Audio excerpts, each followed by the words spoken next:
Iniciamos hoy en el numeral 1533, que corresponde al sacramento del orden sacerdotal. Pero antes de iniciarlo, vamos a recordar un poco cómo la Iglesia va clasificando estos sacramentos, porque eso nos permite entender mejor estos dos últimos sacramentos que nos faltan. Los sacramentos de iniciación cristiana, que son bautismo, confirmación y Eucaristía, tienen por fin fundamentar la vocación común de todos los cristianos a la santidad y dar a los cristianos todas las gracias y la misión de la evangelización. Los dispone para la evangelización. Está el otro grupo de sacramentos que se llaman de curación y son sacramentos para enfermos. Está el sacramento de la penitencia y la unción de los enfermos que vimos en la sesión anterior. El fin de estos sacramentos es recobrar, curar el alma, pues de que la va a curar de su enfermedad, de su pecado, de sus debilidades y fortalecerlos para esa vida en el Espíritu. Realiza la curación y da todas las gracias necesarias para fortalecer a esa alma debilitada en su vida espiritual. Y hay un tercer grupo que son los sacramentos de servicio a la comunidad, que son el sacramento del orden y el sacramento del matrimonio. Y estos sacramentos son muy especiales. ¿Por qué? Porque han sido establecidos por Dios para que las personas que los reciban se ordenen, se dediquen, se responsabilicen de la salvación de los demás. De manera, qué tan importante entender esto, de manera que la salvación de ellos se hará o depende de la salvación que ellos realicen en aquello que le están encomendados. Lo dice el numeral 1534, voy a leerlo para que nos quede más preciso. Dice, el orden y el matrimonio ordenados a la salvación de los demás contribuyen ciertamente a la propia salvación, pero esto lo hacen mediante el servicio que prestan a los demás. Tienen, por tanto, constituyen una misión particular, muy particular dentro de la Iglesia y sirven para la edificación del pueblo de Dios. Esto nos tiene que llevar a reflexionar la grandeza y la responsabilidad de esos dos sacramentos, porque son ordenados para eso. De manera que los sacerdotes, a la iglesia particular que se les confía, al grupo de fieles y a toda la iglesia, porque ellos se les confía a toda la iglesia. Y los casados están obligados de una manera muy particular a caminar y procurar la salvación, muy especialmente de los que se le encomiendan. Esposa, la salvación del esposo y sus hijos. El esposo, la salvación de su esposa y sus hijos, porque para eso son constituidos, dentro del sacramento. Por eso, en este sacramento, sabemos que el bautismo y la confirmación nos consagran a Cristo. Todo cristiano, todo bautizado, está consagrado a Cristo, y la confirmación, como su nombre lo dice, reconfirma, reafirma esa consagración. Pero estos dos sacramentos, el del orden y el del matrimonio, agregan una consagración particular a esa misión específica que se les da mediante el sacramento que reciben. Los sacerdotes, o los que reciben el sacramento del orden sacerdotal al que nos estamos refiriendo ahora, ¿para qué son consagrados? Para que en nombre de Cristo ser los pastores de la iglesia con la palabra y con la gracia. Sabemos que ellos son administradores de esa gracia divina, de la multiforme gracia de Dios. El sacramento del orden lo establece Cristo. ¿Para qué? Él quiere prolongar su vida y su misión a lo largo de la historia en su iglesia, y por eso comunica su misión a los apóstoles. Dice el Evangelio de San Juan, cuando sopla sobre ellos y les dice: así como el Padre me envió a mí, así os envío yo a vosotros. Y a través de los apóstoles a todos los que reciben este sacramento del orden. Los cónyuges son fortificados y consagrados para los deberes y la dignidad de su estado. Dentro del sacramento del orden hay 3 grados está el episcopado, que es el orden de los obispos, el presbiterado, que son los que nosotros llamamos comúnmente sacerdotes, y el diaconado. Estos 3 grados se dan a través del sacramento del orden. Los diáconos también reciben el sacramento del orden.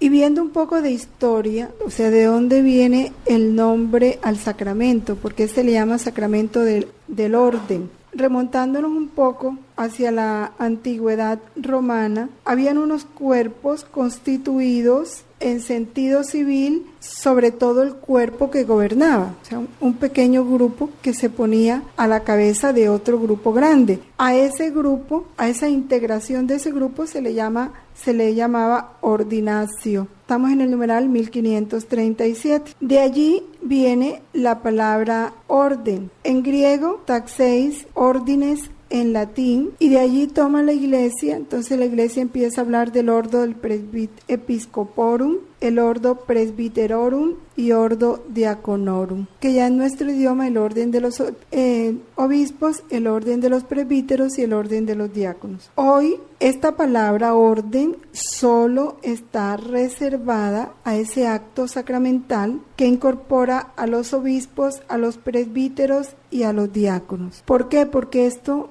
va más allá de una elección. No es que sí, hay una elección por parte de Dios, pero no solo hay una elección ni una designación, hay una consagración. Y una consagración, o sea, Dios separa a la criatura, al separarla la sella, le pone el distintivo de él, la consagra, se la reserva para sí. Y no solo eso, sino que le confiere un don del Espíritu Santo que le permite ejercer un poder sagrado. Y ese poder sagrado solo puede venir de Dios. Cristo mismo les comunica su poder a través de la iglesia, que esto es bien importante entenderlo hoy en este tiempo, a través de la iglesia, para que no pase como está pasando, que cualquiera que se le ocurre se nombra obispo y empieza a ordenar sacerdotes y piensan que porque saben muy bien y muy perfectamente todo el rito litúrgico y todo lo que es la teoría y aún la práctica, porque pueden celebrar externamente muy bien el rito de la misa, pero no hay Eucaristía, porque no tienen la potestad de Cristo dada a ellos a través de su iglesia. Esta consagración, este poner aparte, este investir con ese poder de Cristo, lo hace el obispo a través de hay 2 signos sensibles en este sacramento, que son la imposición de manos por parte del obispo al consagrado y la oración consecratoria que el sacerdote, el obispo, hace mientras impone las manos al elegido. Viendo un poquito de lo que llamamos este sacramento a la luz de la economía de la salvación. Sabemos que la economía de la salvación es la forma como Dios, después del pecado original, fue administrando sus gracias, sus luces, sus enseñanzas a toda la humanidad para progresivamente irnos llevando al conocimiento de la verdad y preparando esa plenitud de los tiempos, ese volver al orden, al puesto y a la finalidad para la cual fuimos creados. Dios ha llevado todo un proceso, toda una pedagogía divina, toda una perfecta administración de sus dones. Entonces, en el Antiguo Testamento, este sacramento del orden, ya Dios lo fue prefigurando, lo fue preparando, así como a pequeños, ¿no? Cuando empieza, lo primero es cuando Dios elige, y lo tiene el Éxodo, ¿no? Elige un pueblo consagrado a Él. En el Éxodo, en el capítulo 19, en el versículo 6, habla así a la casa de Jacob: di esto a los hijos de Israel: vosotros habéis visto lo que yo he hecho a Egipto y cómo os he llevado sobre alas de águila y os he traído a mí. Ahora, si oís mi voz y guardáis mi alianza, vosotros seréis mi propiedad entre todos los pueblos, porque mía es toda la tierra, pero vosotros, es hermoso entender, seréis mi propiedad entre todos los pueblos. Aquí ya se está prefigurando también la iglesia, porque mía es toda la tierra, pero vosotros seréis para mí un reino de sacerdotes y una nación santa. Tales son las palabras que ha de decir a los hijos de Israel. Ahí empieza ya Dios a seleccionar, a reservarse para sí, a preparar. Ahora, dentro de este pueblo, Dios elige una tribu. Dentro de este pueblo se reserva aún más un grupo específico que es la tribu de Leví. Jacob tiene 12 hijos, de cada hijo sale una tribu, y de esas 12 tribus Dios reserva la tribu de Leví. En el libro de los Números está el 1:48-53. Miren, es interesante ir viendo esta voluntad de Dios, ¿no? Cómo va disponiendo las cosas. Los levitas no fueron contados entre estos, ¿no? Él está hablando anteriormente, está hablando de cada uno de las tribus, ¿no? Los levitas no fueron contados entre estos según la tribu, porque había hablado Yahvé a Moisés diciendo: solo dejarás de contar la tribu de Leví. No los contarás entre los hijos de Israel, sino que pondrás a los levitas en el tabernáculo del testimonio sobre todos sus utensilios y sobre todo cuanto les pertenece. Ellos llevarán el tabernáculo y todos sus utensilios y servirán en él y sentarán sus tiendas en derredor del tabernáculo. Los coloca al cuidado de todas las cosas especiales consagradas a él. Por eso ellos eran los que tenían que trasladar el tabernáculo. Cuando el tabernáculo hubiera de trasladarse, los levitas lo desarmarán, y cuando hubiera de pararse, ellos lo armarán, y el extraño que se acercare morirá.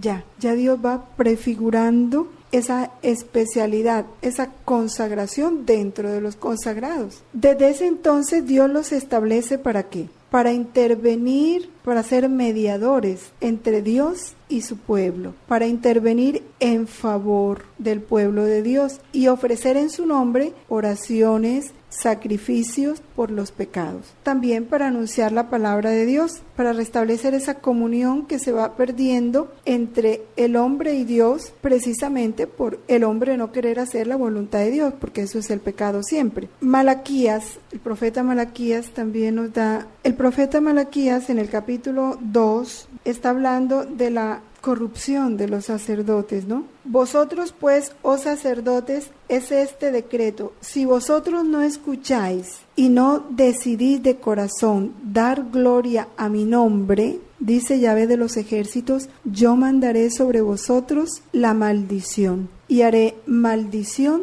de vuestra bendición, porque no os decidís de corazón. Vosotros os habéis apartado del camino y habéis hecho tropezar a muchos en la ley y habéis pervertido el pacto de Leví, dice Yahvé de los ejércitos. Por tanto, también yo os he hecho a vosotros despreciables y viles para todo el pueblo, a la medida en que vosotros no habéis seguido mis caminos ni habéis tenido en cuenta mi ley. Esto nos muestra también cómo, hay otra figura del Antiguo Testamento que ya va anunciando este orden sacerdotal, y es la de los 70 ancianos en el libro de los Números. Recordemos cuando Moisés ya no alcanzaba, a atender a todas las necesidades del pueblo, y Dios mismo le manda escoger 70 ancianos. Está en el capítulo 11 del libro de los Números. Elígeme a 70 varones de los hijos de Israel, de los que tú sabes que son ancianos del pueblo, y de sus principales, y tráelos a la puerta del tabernáculo. Y miren cómo dice Dios: yo descenderé y contigo hablaré allí, y tomaré del espíritu que hay en ti y lo pondré sobre ellos, para que te ayuden a llevar la carga del pueblo y no la lleves tú solo. Y más adelante dice: salió Moisés y transmitió al pueblo lo que había dicho Yahvé, y eligió los 70 varones de entre los ancianos de Israel y los puso en derredor del tabernáculo. Descendió Yahvé en la nube y habló a Moisés, tomando del espíritu que residía en él, lo puso sobre los 70 ancianos, y cuando sobre ellos se puso el espíritu, pusiéronse a profetizar, y no cesaban. La liturgia de la Iglesia ve tanto en el sacerdocio de Aarón, la tribu de los levitas, la institución de los 70 ancianes, esa prefiguración del sacramento del orden. Y esto lo expresa en cada una de las oraciones consecratorias que el obispo hace en la ordenación de cada uno de estos grupos, ¿no? Por ejemplo, cuando se refiere a la ordenación de los obispos, dice así: Dios y Padre de nuestro Señor Jesucristo, has establecido las reglas de la Iglesia. Elegiste desde el principio un pueblo santo descendiente de Abraham y le diste reyes y sacerdotes que cuidaran el servicio de tu santuario. Ahí ya está haciendo alusión a esa parte del Antiguo Testamento. Y en el orden del presbiterado, la ordenación de los sacerdotes, dice: Señor Padre Santo, en la antigua alianza se fueron perfeccionando a través de los signos santos los grados del sacerdocio. Cuando a los sumos sacerdotes elegidos para regir el pueblo les diste compañeros de menor orden y dignidad para que les ayudaran como colaboradores, multiplicaste el espíritu de Moisés, comunicándolo a los 70 varones prudentes con los cuales gobernó fácilmente un pueblo numeroso. Así también transmitiste a los hijos de Aarón la abundante plenitud otorgada a su padre.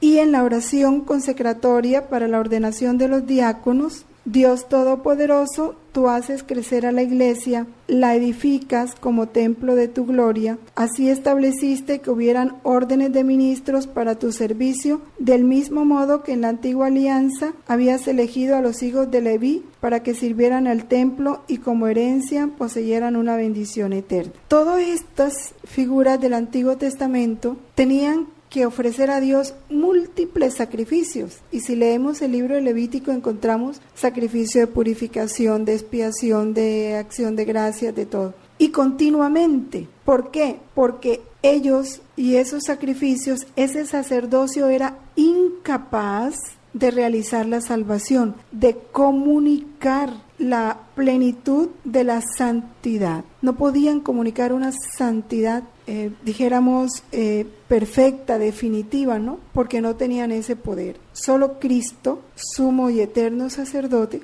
era el que tenía esa capacidad, ese poder de, con un único sacrificio, darnos no solo la salvación, bueno, la plenitud de la salvación, que es la santificación, que ya sabemos que la plenitud de la salvación es la santificación. Todos ellos prefiguraron a ese único mediador entre Dios y los hombres, que es Cristo, el cual, como lo dice la carta a los Hebreos en su capítulo 10, versículo 14, mediante una sola oblación ha llevado a la perfección para siempre a los santificados. Es decir, mediante su único sacrificio de la cruz, no tuvo necesidad de más. Y ese es el único sacrificio que se repite, que Él perpetuó. Y es el único sacrificio que Él sigue realizando en la persona de los sacerdotes. Y es el único sacrificio al que nosotros nos unimos a través de nuestro sacerdocio común, porque todo acto de nuestro sacerdocio común está unido a ese único sacrificio de Cristo, sumo y eterno sacerdote. Dice el numeral 1545, solo Cristo es el verdadero sacerdote. Los demás son ministros suyos. Ya es de conocimiento de todos que hay dos formas de participar en este sacerdocio único de Cristo, ¿no? En este único sumo sacerdocio de Cristo, que es el sacerdocio común y el sacerdocio ministerial. Sabemos, ya nos lo decía el libro del Éxodo y también el Apocalipsis, ¿no? Dios eligió un pueblo santo. Cristo, sumo sacerdote, hizo de la Iglesia un reino de sacerdotes para su Dios, para Dios su Padre, ¿no? Un reino de sacerdotes, que es toda su Iglesia. La constituyó la Iglesia un pueblo de sacerdotes. Por eso todo bautizado ejerce un sacerdocio común, participa de esa misión de Cristo sacerdote, profeta y rey,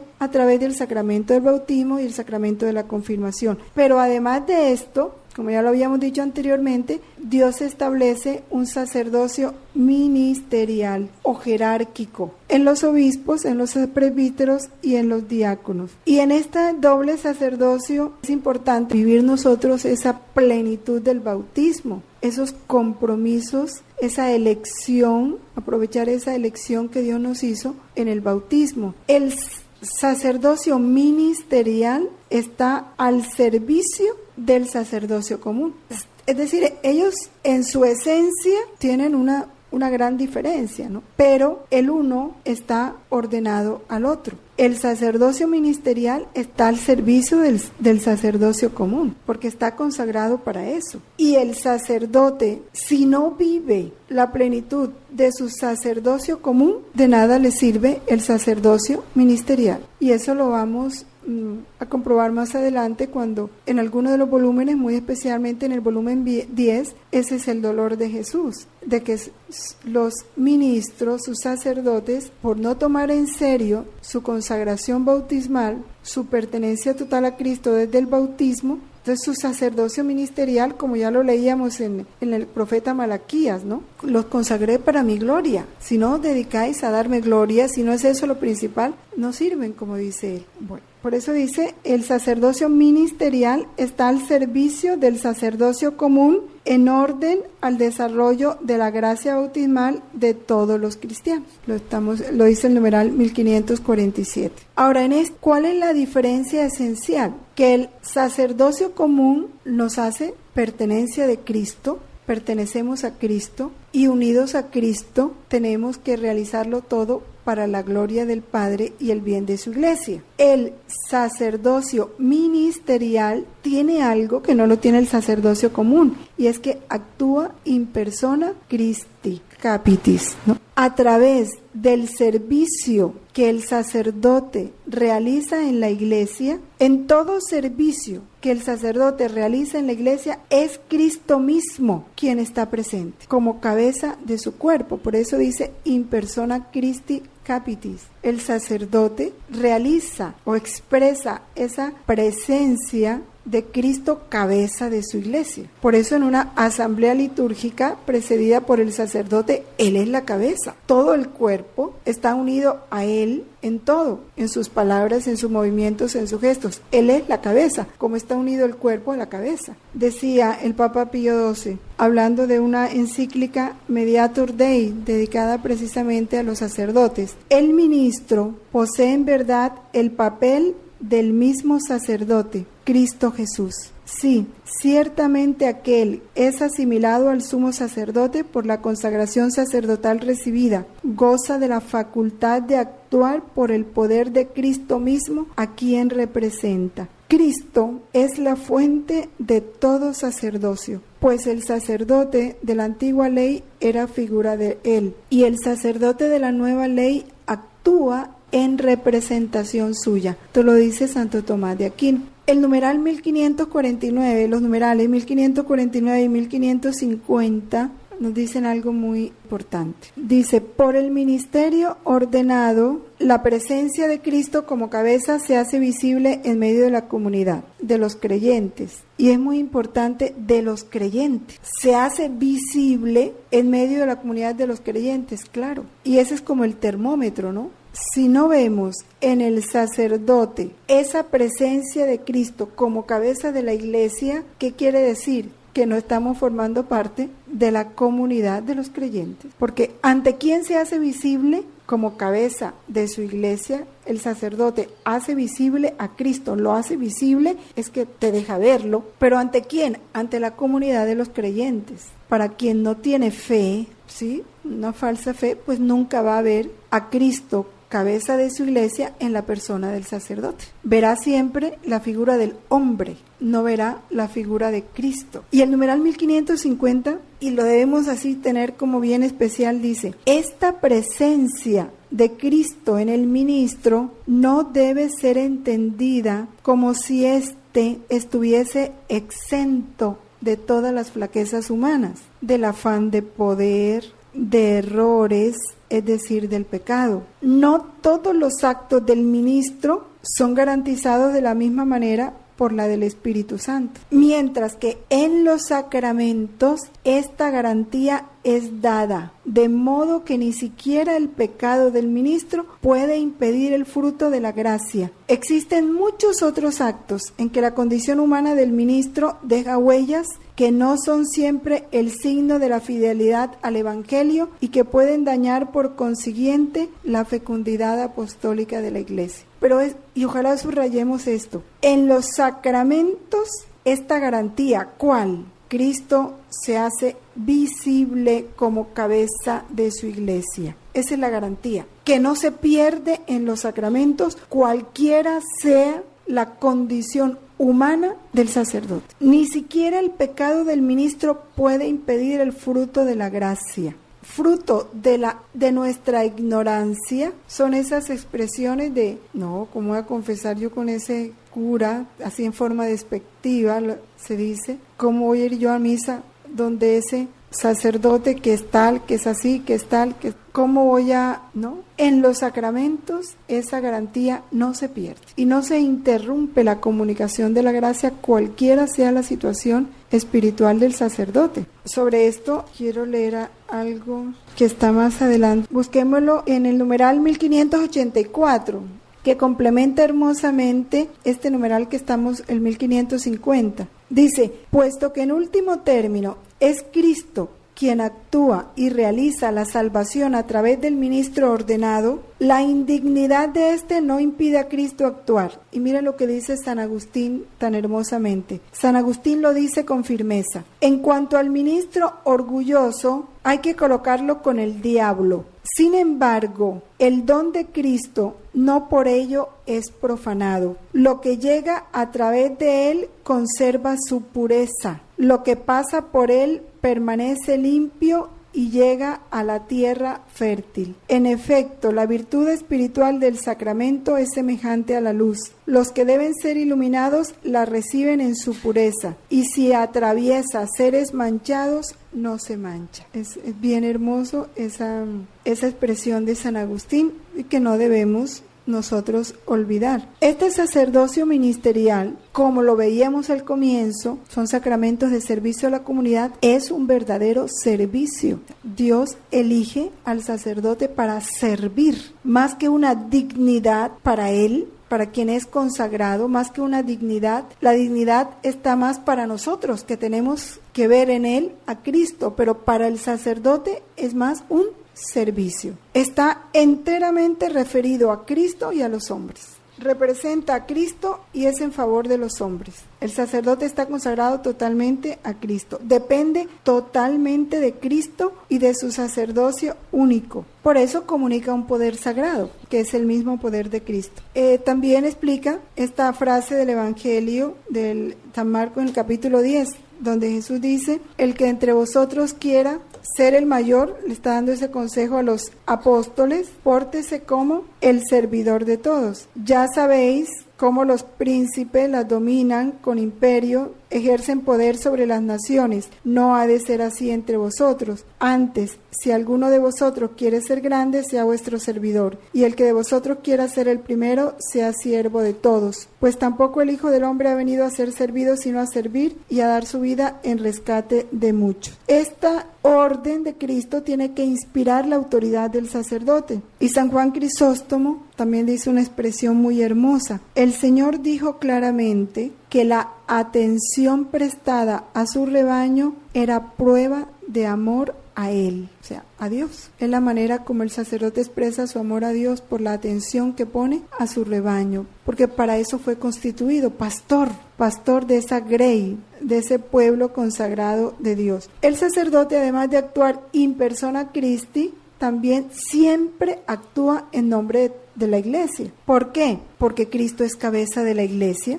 Su tarea es representar a Cristo, cabeza de la iglesia, y toda acción de la iglesia es una acción de Cristo. O sea, no se puede separar la acción de la iglesia de la acción de Cristo, porque la iglesia es Cristo y Cristo es su cabeza, es una unidad. Por eso el sacerdote, cuando presenta a Dios la oración de la iglesia es Cristo mismo que está orando a su Padre. La oración y la ofrenda de la iglesia son inseparables de la ofrenda de Cristo. Atendiendo a esta dignidad, Santa Catalina de Siena, en el diálogo del Padre Dios, hay todo un capítulo dedicado, toda una parte de su libro dedicada a los sacerdotes, ¿no? Dice, describiéndolo un poco: quiero decirte la dignidad en que he puesto a los sacerdotes por mi bondad, además del amor general que tengo por mis criaturas, al crearos a mi imagen y semejanza. En la sangre de mi Hijo unigénito, vosotros habéis adquirido tal excelencia por la unión que he hecho de mi divinidad con la naturaleza humana, que superáis en dignidad al mismo ángel, porque he tomado vuestra naturaleza, no la del ángel.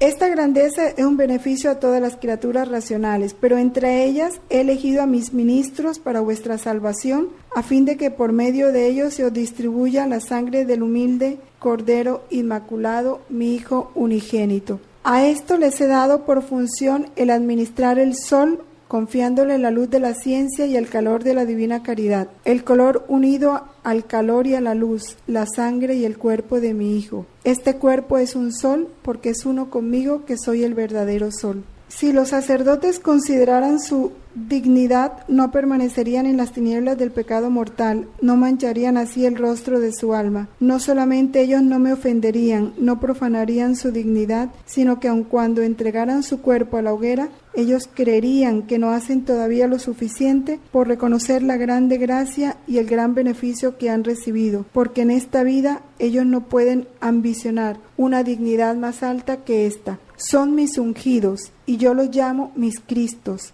Ellos tienen por mí la función de darme a vosotros. Yo los he puesto como flores perfumadas en el cuerpo místico de la Santa Iglesia. Esta dignidad no tiene ni el mismo ángel, y yo la he dado a los hombres, a los que he elegido por ministros míos. He hecho de ellos ángeles, y ellos deben ser en esta vida como los ángeles de la tierra. De toda alma yo exijo la pureza, la caridad. A toda alma pido que me ame a mí, que ame al prójimo, que atienda a sus necesidades, según sus medios. Pero yo requiero mucho más la pureza en mis ministros, el amor a mí y al prójimo, al cual ellos deben dispensar el cuerpo y la sangre de mi Hijo unigénito con una caridad ardiente y con hambre de la salvación de las almas para la gloria y el honor de mi nombre. Como ellos quieren la pureza del cáliz en que ofrecen el sacrificio, también yo exijo la pureza y limpieza de su corazón, de su alma y de su espíritu. Su cuerpo como instrumento del alma pido que lo conserven en una perfecta caridad y que no lo manchen en el fango de la impureza, que no se llenen de orgullo al acecho de grandes puestos, que no sean crueles consigo mismo y con sus prójimos. Entonces esto para entender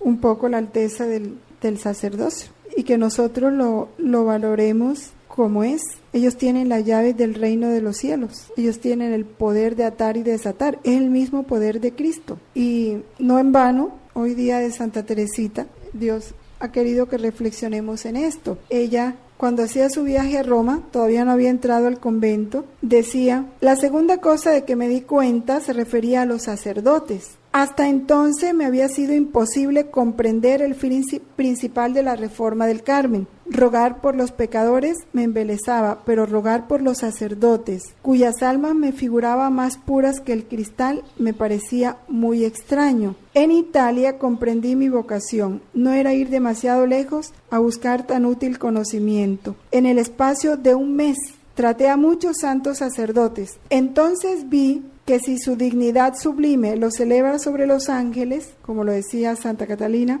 no por eso dejan de ser hombres débiles y frágiles. Por tanto, si sacerdotes santos, a quienes llama Jesús en el Evangelio sal de la tierra, muestran que tienen necesidad de oraciones, ¿qué diremos de los tibios? Por ventura no son también de Jesús aquellas palabras: si la sal se vuelve sosa, ¿con qué se le salará? Oh Madre mía, qué hermosa es nuestra vocación. A nosotros nos corresponde conservar la sal de la tierra. Ofrecemos nuestros sacrificios y oraciones por los apóstoles del Señor. Nosotras mismas debemos ser sus apóstoles mientras evangelizan ellos con sus palabras y ejemplos a las almas de nuestros hermanos. ¡Qué misión tan noble es la nuestra! Otro santo decía, no recuerdo quién, que orar y sacrificarse por los sacerdotes, o sea, ser nosotros el sostén de ellos, era trabajar al por mayor, porque cada sacerdote tiene bajo su cuidado y responsabilidad un número determinado de almas, que él tiene la misión de llevar al cielo, de llevarlas a Dios. Si nosotros salvamos un sacerdote, o sea, lo llevamos a la santidad que debe tener ante Dios, estamos llevando con él todo ese cúmulo de almas que Dios le encomendó. Y es lo que Santa Teresita dice, cuidar esa sal, ¿no? Y cuidando esa sal, pues vamos a cuidar todo aquello que para lo que fue hecha esa sal. Entonces, vamos a tomar ahorita un descanso y regresamos.